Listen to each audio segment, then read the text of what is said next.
Ce jour-là, cet étudiant ivoirien n'aurait pas dû monter dans ce bus, car sa vie ne sera plus comme avant. Les histoires du baobab d'Afrique. C'était une matinée calme à Abidjan, la chaleur de la nuit encore présente dans l'air doux du matin. Le soleil venait tout juste de se lever, et le ciel bleu pur de l'Afrique semblait prometteur d'une journée sans nuages. Yao, un jeune homme de 25 ans, se réveilla tôt ce jour-là, comme d'habitude. Son examen à l'université approchait et il voulait réviser avant de partir. Il prit son petit déjeuner rapidement, en s'assurant de ne pas perdre de temps, car il savait que le trajet jusqu'à l'université pouvait parfois être imprévisible. Il se leva et se dirigea vers la porte. Avant de sortir, il jeta un dernier coup d'œil à son appartement. Tout était comme d'habitude. Ses livres de chimie éparpillés sur le bureau, son sac prêt à être pris, et la lumière du matin qui pénétrait à travers les rideaux, illuminant la pièce d'une lueur douce. Il enfila ses chaussures, se sentant prêt à commencer une nouvelle journée. Cependant, dès qu'il franchit le seuil de la porte, il fut frappé par une étrange sensation. Tout semblait silencieux. En général, Abidjan était une ville bruyante dès l'aube, avec les klaxons des voitures, les gens qui se pressaient pour aller au travail, et le bruit des marchés qui commençait à s'animer. Mais ce jour-là, rien. Aucun bruit. Aucune activité. L'air semblait figé, presque comme si le temps s'était arrêté. Intrigué, Yao décida de marcher un peu pour vérifier ce qui se passait. Il traversa la rue principale, mais aucune voiture n'était garée, aucune moto ne passait, et même les oiseaux étaient absents. L'atmosphère était lourde, presque irréelle. Un léger frisson parcourut son dos. Il s'arrêta un instant, jetant un coup d'œil autour de lui. Peut-être que la ville venait juste de se réveiller, pensait-il, bien que cette pensée ne le rassurait guère. C'est alors qu'il aperçut quelque chose d'étrange au bout de la rue. Un bus, garé devant le goudron, sans personne autour. C'était un vieux bus, un modèle qui semblait avoir vécu des décennies. Yao se frotte les yeux, se demandant s'il ne faisait pas erreur, mais non. Le bus était bien là, immobile, sans aucune trace de vie à l'intérieur. Il se rapprocha lentement, hésitant. Pourquoi ce bus était-il là, à une heure aussi matinale, sans aucun autre véhicule en vue? En s'approchant du véhicule, Yao remarqua que les vitres étaient teintées, rendant difficile de distinguer les passagers à l'intérieur. Mais il y avait quelque chose de dérangeant dans l'ambiance autour du bus. Une impression de malaise qu'il ne pouvait expliquer. Son cœur s'accéléra légèrement. Tout à coup, la porte du bus s'ouvrit d'un coup sec, et un homme chauve apparut derrière le volant. Il leva les yeux, regarda Yao sans dire un mot, mais lui fit un signe de la main, lui intimant de monter. Ce geste fut presque hypnotique. L'homme souriait, un sourire étrange, comme si tout ce qui se passait était normal, mais ce sourire n'apportait aucune chaleur.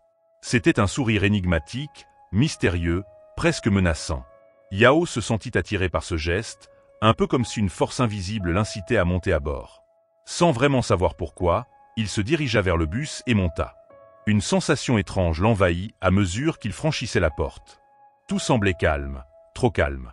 Une partie de lui voulait faire demi-tour, mais une autre partie se sentait curieuse, poussée par un instinct qu'il ne comprenait pas. Il s'assit sur un des sièges libres, se demandant où il était en train de se rendre, mais il n'eut pas un mot prononcé par quiconque à bord. Tous les passagers, des couples d'adultes africains, étaient assis sans bouger, leurs visages figés, leurs regards vides. Tout semblait normal en apparence, mais l'ambiance du bus était différente. La porte se referma avec un bruit sec, et le bus démarra lentement. Les rues restaient désertes, la ville semblait suspendue dans le temps. Yao jeta un dernier regard à l'extérieur, espérant voir des signes de vie. Mais rien. Tout était toujours aussi silencieux. Le bus roulait sans destination évidente. Yao commença à se sentir de plus en plus mal à l'aise. Que se passait-il ici? Pourquoi ce bus était-il si étrange? Et pourquoi avait-il accepté de monter? Le voyage venait à peine de commencer, et pourtant, Yao savait au fond de lui qu'il n'était pas simplement en route pour l'université ce matin-là. Il se sentait entraîné dans quelque chose qu'il ne comprenait pas encore.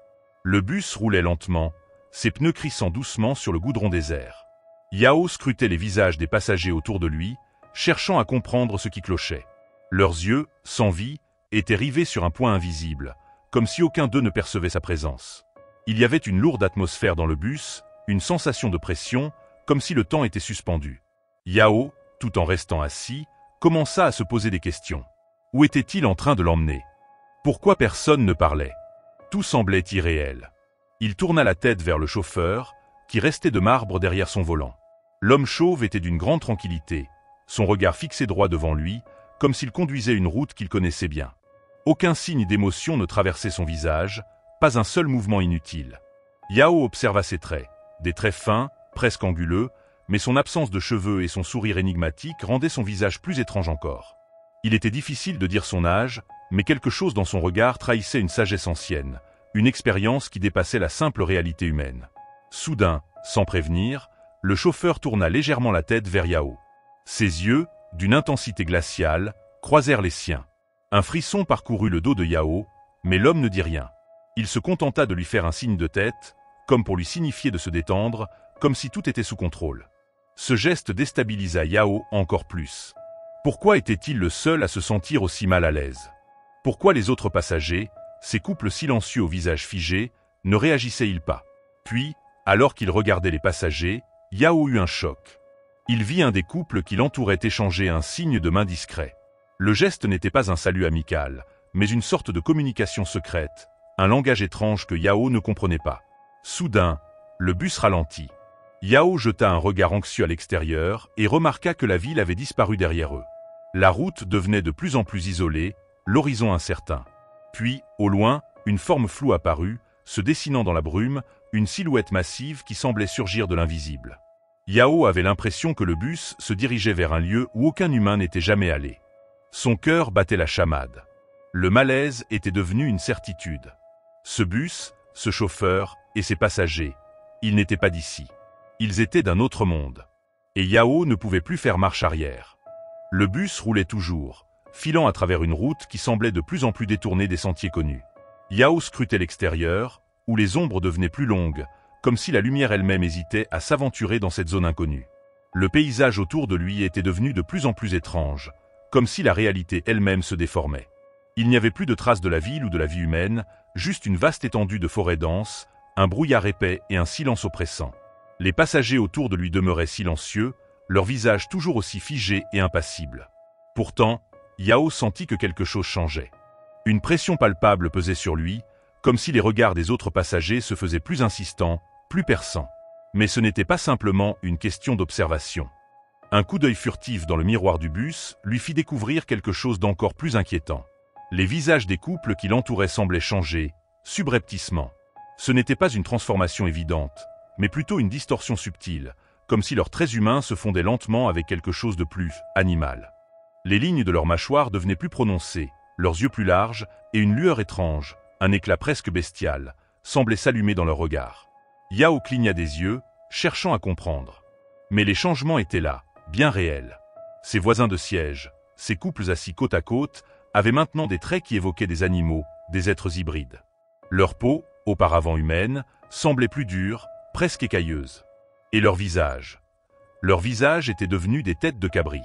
Des cornes légères, visibles sur le front des hommes, semblaient émerger, tandis que les femmes, elles, avaient un regard vide, une expression figée, mais avec des pupilles qui brillaient d'une lueur surnaturelle. Le choc frappait Yao de plein fouet. Il n'avait jamais vu quoi que ce soit de pareil. Les passagers n'étaient plus simplement des gens étranges. Ils étaient des créatures, des êtres qui ne semblaient appartenir à aucun monde humain. Ils ne bougeaient pas, mais leurs yeux, ces yeux jaunes et vifs, le fixaient intensément. Les rires de certains d'entre eux, à peine perceptibles, faisaient écho dans le silence du bus, mais personne ne prononçait un mot. Paniqué, Yao chercha à se lever. Il voulut crier, mais aucun son ne sortit de sa bouche. Un frisson de terreur l'envahit. Que se passait-il ici? Ces passagers, ces créatures. Qui étaient-ils réellement? Il tenta de bouger, de se lever de son siège, mais il se sentit soudainement paralysé. Une force invisible semblait le maintenir assis, comme si un filet invisible l'enserrait. Sa respiration se faisait plus rapide, plus erratique. La panique l'envahissait peu à peu. Les têtes de cabri se tournèrent lentement vers lui, et Yao eut l'impression que tous les regards du bus étaient désormais braqués sur lui. Un silence pesant suivit, avant que les créatures ne se mettent à rire. Le rire était lourd, presque hypnotique, résonnant dans l'air comme un écho distant d'un monde invisible. C'était un rire sans joie, un rire dénué d'humanité, comme si ces êtres se moquaient de lui, de sa peur. Yao se sentit soudainement pris au piège. Où était-il? Pourquoi les regards de ces créatures semblaient-ils le pénétrer si profondément? Il se rendit compte qu'il n'avait jamais voulu monter dans ce bus. Une voix intérieure criait en lui, lui ordonnant de fuir, de se sauver avant qu'il ne soit trop tard.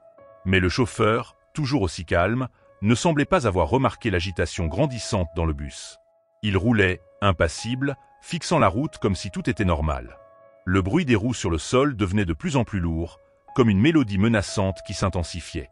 Yao, le cœur battant, tourna alors son regard vers l'extérieur du bus.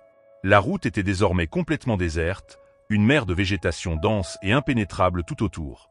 Il n'y avait plus de civilisation, plus de repères. L'endroit semblait se fondre dans l'invisible.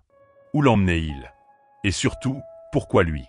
Le bus s'arrêta soudainement avec un grincement sinistre, comme si quelque chose d'immense venait de se poser sur le sol. Sans réfléchir, il se leva précipitamment, en bousculant un passager dans sa panique, et se précipita hors du bus. Ses pieds frappèrent le sol, et il se mit à courir aussi vite qu'il le pouvait, en abandonnant derrière lui les silhouettes inertes des passagers, les rires étouffés et le regard perçant du chauffeur. Il ne regarda pas en arrière. Il courait, ses jambes tremblantes, son cœur battant la chamade. Arrivé au quartier, il se mit à raconter ce qu'il a vécu en riant. Preuve de début de folie et les gens ne le crurent pas, il devint fou et continue de raconter son histoire dans la rue à l'heure où l'on parle. Leçon de morale, l'invisible existe, et certains trucs dépassent l'entendement de l'être humain. Prenez garde de sortir très tôt au risque de croiser l'invisible, car le monde invisible des sorciers s'arrête à l'aube.